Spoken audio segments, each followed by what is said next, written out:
নমস্কার বন্ধুরা, মেনকা রান্নাঘরে আপনাদের সবাইকে স্বাগত জানাই। তো বন্ধুরা, আমি আজকে আবার একটা রেসিপি নিয়ে চলে এসেছি, ওল দিয়ে চিকেনের ঝোল। তো কীভাবে বানাচ্ছি আপনাদের সঙ্গে শেয়ার করছি, আর পুরো ভিডিওটা দেখার জন্যে অনুরোধ করছি বন্ধুদেরকে। ভালো লাগলে একটা লাইক কমেন্ট সাবস্ক্রাইব করে পাশে থাকবেন। নতুন বন্ধু হলে একটা সাবস্ক্রাইব করে পাশে থাকবেন। তো চলুন রেসিপিটা কীভাবে বানাচ্ছি আপনাদের সঙ্গে শেয়ার করলাম। তো আমি প্রথমে এখানে চিকেন নিয়েছি, দেখুন এখানে 500 মতন চিকেন নিয়েছি।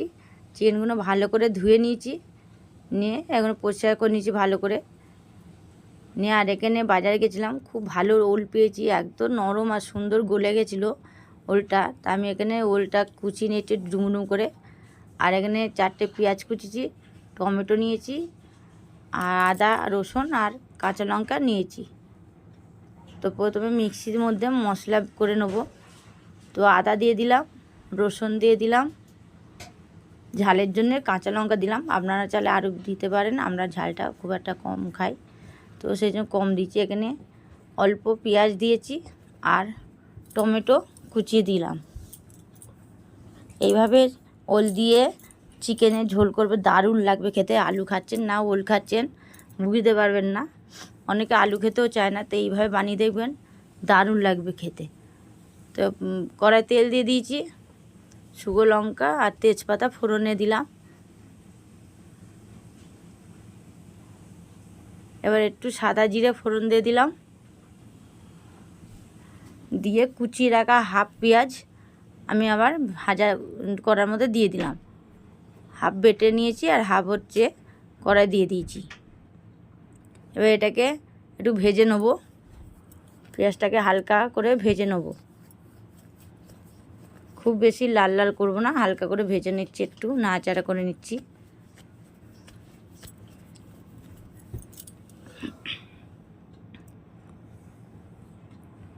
তো একটু ভাজা ভাজা হয়ে এসছে, দেখুন একটু ভাজা ভাজা হয়ে এসছে। এবার এর মধ্যে দিয়ে দেবো কেটে রাখা ওলগুলো। তো কেটে রাখা ওলগুলো দিয়ে দিলাম আগে।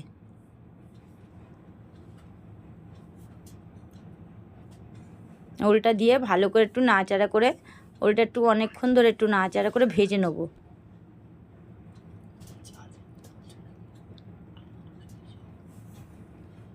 অনেকক্ষণ ধরে একটু ভাজছি, কারণ যতটা ভালো করে ভাজবেন দেখবেন খেতে খুব টেস্ট হবে ওলটা। তো আমি অনেকক্ষণ করে একটু ভেজে নিয়েছিলাম। গ্যাসটা একটু মিডিয়ামে রেখেছি, খুব বেশি জোরে দিইনি, তাহলে পেঁয়াজটাও পুড়ে যাবে আর ওলটাও পুড়ে যাবে। ওই জন্য হালকা করে রেখে আর ভালো করে ভেজে নিচ্ছি ওলটাকে। তো এবার মাংসগুলো দিয়ে দিলাম ওর মধ্যে। মাংসগুলো দিয়ে আবার কিছুক্ষণ মাংসটা আবার ওলের সঙ্গে ভালো করে পেঁয়াজের সঙ্গে ভেজে নিচ্ছি। মাংসটা যেভাবে ভাজবেন দেখবেন মাংসের একটা গন্ধ ছাড়ে, কিন্তু এইভাবে মাংস করলে মাংসের একটা গন্ধ ছাড়বে না। আগে মাংসটা ঠিক এইভাবে একটু ভেজে নেবেন।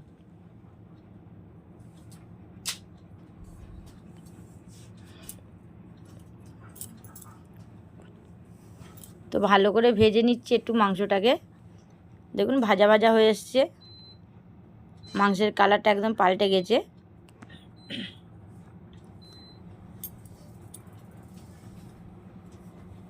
তো এবার বেটে রাখা মশলাটা দিয়ে দিচ্ছি, যে পেঁয়াজ আদা রসুন কাঁচা লঙ্কা আর টমেটো একসঙ্গে বেটে নিয়েছিলাম, সেই মশলাটা দিয়ে দিলাম। এটা দিলে কি হয়, মশলাটা একটু গ্রেভি গ্রেভি হবে মাংসটা, আর খেতেও খুব টেস্ট হবে। তো এবার হলুদ দিয়ে দিলাম, এর মধ্যে কাশ্মীর লঙ্কার গুঁড়ো দিয়ে দিলাম, যেহেতু কাঁচা লঙ্কা দিয়েছি ওই জন্য কাশ্মীর লঙ্কার গুঁড়ো দিলাম আমি। জিরে গুঁড়ো দিয়ে দিলাম আর ধনে গুঁড়ো দিয়ে দিচ্ছি, 1 চামচ করে দিয়েছি। দিয়ে এবার ভালো করে এটাকে কষবো। আর এত সুন্দর ওলটা গলে গেছে, ভাবতেই পারবে না যে আলু খাচ্ছি না ওল খাচ্ছি, খুব সুন্দর ওলটা গলে গেছিলো, খেতে দারুণ হয়েছিল। তো এইভাবে ভালো করে মশলাটার সঙ্গে মাংসটা মিশিয়ে নিচ্ছি, পুরো ভালো করে চাড়িয়ে নেবো চারিদিক থেকে।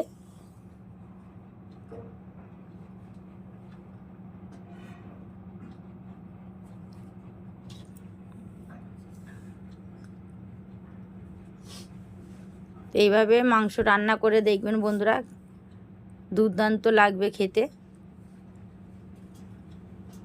ওল দিয়ে কোনো দিন মাংস করে খেয়েছেন কিনা বন্ধুরা আমি জানি না, তো আমরা এভাবে ওল দিয়ে মাংস দিয়ে খেয়েছি, তো দারুণ লেগেছিল। তো এবার একটু ঢাকা দিয়ে দেবো, ঢাকা দিয়ে থাকলে এটাকে রান্না করে নেবো। তো দেখুন তেল ছেড়ে এসছে, মাঝে মাঝে ঢাকনা খুলে খুলে নাড়িয়ে নিয়েছি। তো দেখুন তেলটা ছেড়ে এসছে, আর একটু ঢাকা দিয়ে এটাকে রান্না করে নেবো।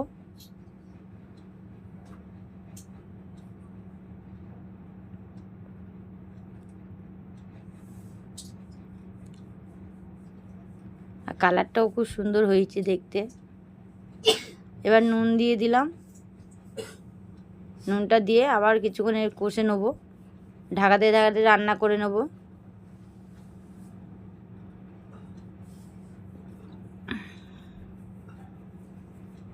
এর সঙ্গে আপনারা ভাত রুটি সবইতেই খেতে পারবেন, আর বাচ্চাদের বলো বড়দের সবারই এটা ভালো লাগবে খেতে, এইভাবে চিকেনের ঝোল।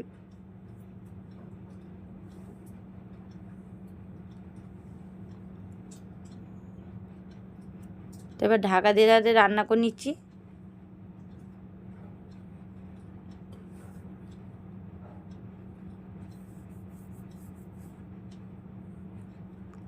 তো ঢাকা দিয়ে দিলাম, দিয়ে আবার রান্না করে নিয়েছিলাম। এবার এর মধ্যে এবার জল দিয়ে দিচ্ছি।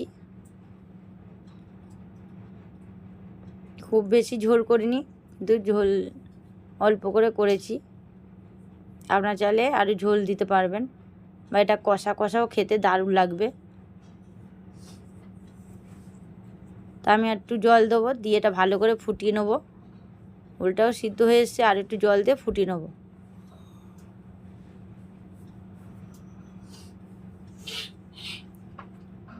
তো জল দিয়ে দিয়েছি, দিয়ে এবার ভালো করে ফুটিয়ে নিচ্ছি।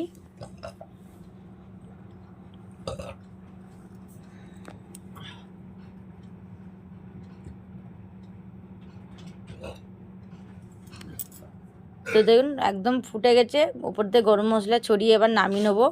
তো দেখুন কি সুন্দর দেখতে হয়েছে বন্ধুরা। তো ভালো লাগলে একটা লাইক কমেন্ট করে দেবেন, একটা সাবস্ক্রাইব করে দেবেন, অনেক অনেক করে শেয়ার করবেন। নতুন বন্ধু হলে সাবস্ক্রাইব করে পাশে থাকবেন, যাতে নতুন নতুন ভিডিও ছাড়লে আগে আপনাদের কাছে আগে পৌঁছে যায়।